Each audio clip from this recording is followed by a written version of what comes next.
Hello, welcome to the course for how to give a good presentation.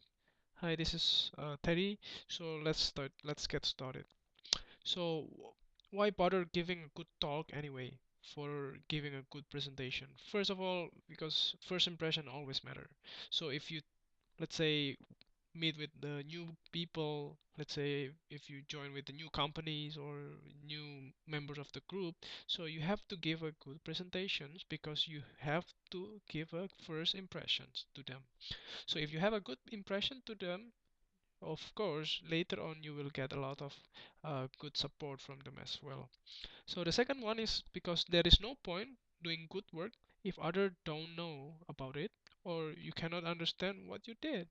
So the thing is that once you have done a good job, so you want to represent your job or the things that you have done to the other people.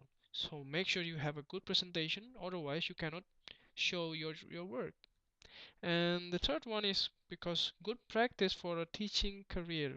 So first of all, even though you are not going to be a teacher or professor in the end of the day, but the thing is that you will not even regret if you, let's say, by someday you will decided to go for teaching instead of working in a company. So it's always good practice for any future career. And the last but not least, sorry, is that it helps you for sorting out what you have done and understand it better yourself. So I have remembered that I remember that the one of the things that makes me remember until now about the physics law because I taught that one to one of my friends before. So the thing is that once you understand the concept well, then once you teach it to someone else, you will be able to understand it better, and of course you will remember it until now, maybe. Okay, some of the types of the presentations, basically there are several types. Let's say first of all is the quick 1 minutes what I do talk, something like that. So it's kind of introductions. And second one is the 25 minutes conference paper presentation. So let's say if you are not a PhD or you are not a master student or whatsoever, even though you are undergrad students, or you just only secondary school students, you might have to talk, let's say, give a good presentation. Let's say if you want to represent your work or your studies or your research or whatsoever in 25 minutes conference. So that's one of the things. And also the project presentation in this case, let's say if you work in groups and then you want to present your work to the other students or the other members, then you have to have this kind of presentations. And mostly, yeah, for PhD, masters, or undergrad students, normally you do have the thesis in the end of your studies, then you have to defend it. So this is the things for test thesis defense. And also for some of you who are working, so it might not be the case, but the thing is that if you have to give a job talk as well to your subordinates in some way, and what they have in common anyway. If you see those 4 or 5 things, first of all, it's never have enough time to talk about everything. So you don't need to actually, you don't need to talk from A to Z whatsoever that you have to do or to have done whatsoever. So the thing is that it's never enough time to talk about everything. So make sure you talk about something that is very important and make sure that you have to watch your audience. Okay, all of them reflect on you and need practice or polish. So that's one of the things. They reflect on you. So make sure you have a good background as well in this case. And all of them focus on a clear goal and messages. Means that if you don't have a proper or specific things that you might have to talk, so you have to be ready then. So the thing is that you have to focus on a very clear, specific topics or specific goal and message, so that your talk or your presentation will not be so boring. Okay? So this one of the things that you have to do. And there are several top 10 pointers for a good talk. Okay, first, be neat. And the thing is that be neat, because you have to have a good uh, presentation, so you have to prepare all of the slides and be nicely, gently, and also make sure all of your dresses and so on, you have to be very proper. See your audience and see what is the occasions, what is the conditions. So you have to have a very wearing a very good dresses t-shirt might not be appropriate in this case, but the thing is that make sure it's very formal in this case. And second is avoid trying to cram too much into one slide. Don't be a slave to your slides. Okay, this is one of the things very tricky. So make sure you have a very clear, very specific, be neat, and don't uh, just only look at only one slide and you have to wait until 30 minutes for that slides and everyone will have to wait for you and then it's not going to work anyway. Okay, that's the good things. And the third one is be brief. So use some of the keywords that you already prepare on your slides rather than long sentences. So some of people, they if they can look at all the details on your slide, they don't even need you to be there. So these are the things. So you have to be very tricky as well because you might not remember all the case, but you know the point that you have to say. So be brief and use some of the keywords rather than very long sentences. And the fourth one is please avoid covering up slides. So some of my friends normally they do have some covering slides which are overlapping each other and each other. Then these kind of things might end up being like most of the people will feel that this is boring. I have known that before. You say it before and again and again and again. And the thing is that make sure that one slide you have to cover all that you want to talk in that particular slide. For the next slide, make sure new fresh new things that might be also related but not yeah, let's say it again and again and again. So this might be end up doing like very boring presentation. This is very important. So use a large font. For the next thing is that you have to use the color as well. So these two things are very related. So because I have known some of the studies that our human brain might be very interesting also for us to study. In the case is that most of our brain or human attentions always look at some of the things that is very different. So if you can put some color different or a very large fonts that is the things that you want to emphasize or the things that you want to say and it's very important point that you want to inform them. The thing is that you can use either way, use a very large font or a very different color. And the seventh one is the use illustration to get access key concept maybe including limited animation and so on. So this is very important because some of the people will not see your words or you might not they might not see your sentences because it's maybe they are too tired or whatsoever. But the thing is that if you can replace the sentences with a very short illustrations like one of the pictures or kind of things that represent the point that you want to impress or the one that you want to say it, then it might be better.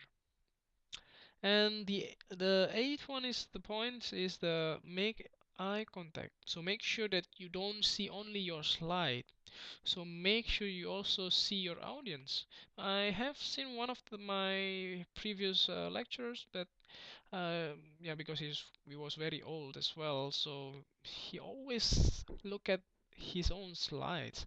And the thing is that all of our attendants or all the students, we were just kind of chat each other because the lecturer was not really care about us. So the thing is that make sure you have an eye contact with them as well, because if you don't have a connection with them, that means you cannot you cannot say your emotions, because the thing is that in a communication things, that it's not only the word is matter, but also the tones, the way you say it, and such kind of emotions, gestures when you say it in front of the audience. And this kind of thing will make sure that non-verbal communications will make your audience stay and focus with you. Okay, next thing is be ready to skip slides if the time is short. So if you don't look at closely into my slide, there is some mistakes here as well. So make sure you don't do that. And also the last one is practice, practice, and practice. So remember the quotes that practice makes perfect. So even though you don't you are not really capable of what you are doing for presenting yourself. So but if you do it again and again and again, so you might end up become an expert of that. So a typical project or talk outlines that normally we have. So first of all, normally you have to mention this. First the title or the authors or the affiliations. So they make sure there is one slide for introducing yourself. So who am I in this case? And secondly is the forecast. So give some outlines, the things that you want to say in your whole presentations. So make sure there is some summaries. First of all, what you want to say and what might be the topics that will make the audience interested in your presentation as well. So give a gist of problem attack and insight found, and what is the problem. So uh, why we have to listen on you. So something like that. So these are the things we have to have outlines. Make sure that you have it one slide. And there are also some backgrounds, the motivations, and the problem statements of your presentation. So make sure why is it important and why we have to listen on you as well, and why the related works also. If you are doing thesis defense, that you have to do it this way as well, and some methods, 1 or 3 slides in this case. And the fifth one is to explain your approach. So what have others done? So the thing is that if you have something that might be the project that you have worked for years or for months, that make sure you also compare your work with someone else's that have done the same thing, but maybe in a different way. And also make sure you illustrate the algorithms, what is your approach, something like that, which differ from the other people approach. And also make sure that there are some results, 2 to 6 slides, which represent the key results of your work. And this is main body of your talk as well, because but don't try to show all the results. The thing is that if you have all the results, you have to make sure that all of your audiences are still interested in your result, and the result that you showed is a very important result and a very distinguished and a very important, and yeah, the things that you have to show anyway. And second one is the summary. Make sure you have it one slide as well. So 3 things to remember why what you have taught in that occasions. And the third one is the future work of your projects, of your thesis or whatsoever, your research. So make sure one slide. And this is not really important in some cases, but if you are doing some thesis defense or kind of research work presentations, so make sure you have to have a backup slides. So this is optional, but yeah, if you have it, it's become very nice, because in some cases, let's say for the conference presentations, some of the people might have done the same thing that you have done. So make sure that those people will ask you questions, and those very generic questions will might be very common for people to ask. So the thing is that some of the expected questions you might have to prepare some answer of those questions, and make sure that you have prepared some of the few slides. Then you just have to look at it or just open it while somebody else just wants to ask you. Okay, then the next thing is the other things to consider. So first of all is the oral communications. It's different from written communications. So all people know that keep it simple and focus on a few key points. Don't cover whole difficult things that maybe people will not be interested in your presentation, and at the end of the day they will leave or might not be fully concentrate on your presentation, and at the end of the day they will not even interested, or maybe they're very maybe bored about what you have said. And please also repeat the key insights. The thing is that in oral communications is different with written communication. In this case, some people might be different if you read a book or if you listen to some tutorials like this or presentations like this. So you want to get into the point, because most people they don't want to hear the whole story and very long story and so on. So let's keep it brief, and that's it. And second one is be sensitive to your audience. So make sure that you look at their eyes, okay, and at the same time talk may need to be adjusted for a different audience. So make sure you have to know your audience. So if you talk to some of the lecturers or kind of professors, so you have to be very professionals. So you have to cover your whole arguments with a whole bunch of theory and so on. But if you talk to the kids, let's say 5 years old, you don't need to be very theoreticals and sciences and so on like that.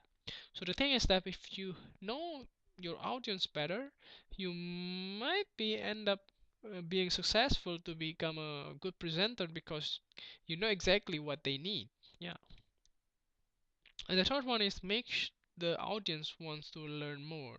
So the thing is that some of the audiences or some of the people, they might be more curious to what you have done in the end of the presentations if you say it or if you present it in the very kind of persuasive ways or kind of a very interesting way, because mostly people will see, oh, this is very interesting and I want to see more. I want to see what is the result out of this research or out of these projects.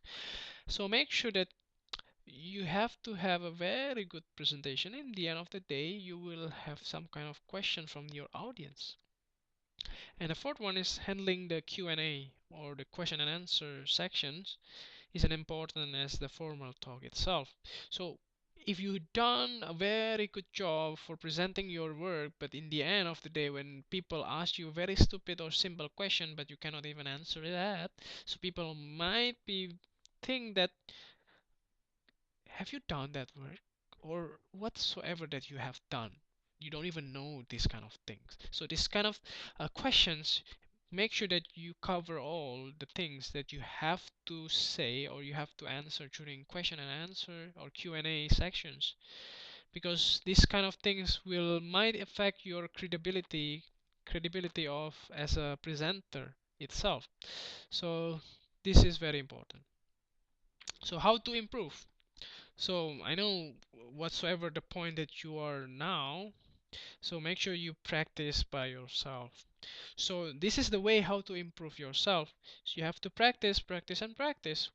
I remember last time when I talked with some of my friends that the thing is that why this guy can present better than me, because he done it 1,000 times before. That's why this guy can be a very good presenter than me. That's the reason. No secret or kind of a very awesome theory. It's just practice. And secondly, practice in front of your friends. The thing is that if you practice by yourself, some of the case that let's say, eye contact and some of the feedback from your audience will not be covered. So if you have a friends, then you can ask them afterwards, how did you do? Which part that you have to improve? This kind of things that might be very useful. And the third one is the to practice in front of a webcam. Okay, some of the case like of the videos or kind of that video conference and so on, because some of your talk or some of your presentation might be sent it online, or might be you have a conference defense that some of your colleagues or some of your judges well might be in different part of the world, so you might have to use this kind of technology. So make sure that you don't be please don't be afraid if you are talking in front of a camera or a webcam, and also watch a footage later alone by it's painful that maybe. And the fourth one is take notes of effective speakers and adopt their successful habit. So you can learn from someone else's. So let's say if someone else has already pointed out some of the mistakes that might you end up being like that, so make sure you don't do the same mistakes. Then you can learn from their successful habit as well. So if they have a very good habit, that you can also do the same way, so that you have a very successful habit that might help you in the future. Okay, so the next one is the bigger picture. So what is the communication in your career? So first of all, it's very important because it's expressing yourself technically also help you for make and use professional connection wisely. First of all, if you can talk or if you can present yourself, your project, your research very well, and maybe people will interested in your profile. Some of the case. So most of people are joining a long-term community. So the thing is that the people will impress on your presentation and might have given you another opportunity in the future. This is some of the case like if you go to the conference or if you go to present your work or your project or your research whatsoever. And the thing is that people might be very impressed in your results because not because of your result itself, but the way you present it, because people might not really interested in your result that is very, let's say, 100% perfect. But the thing is that how did you convey that? How do you present that kind of result to them? Then then they will think that okay, this is very interesting and I might be willing to work with you in some way. So this is all of the things that you are joining a long-term community in this case. And the third one is please use you can also communicate your ideas to forge mentoring and technical relationship in the service of professional goals. So this might be very, very long-term goal, but the thing is that if you consider that earlier in the earliest possible stage that you are, so this might be very, very useful. You will not regret it in the end of the day. So these are all the things that I might have to cover for the whole bunch of how to give a good presentations. So I hope that this is very useful for you and just see you later.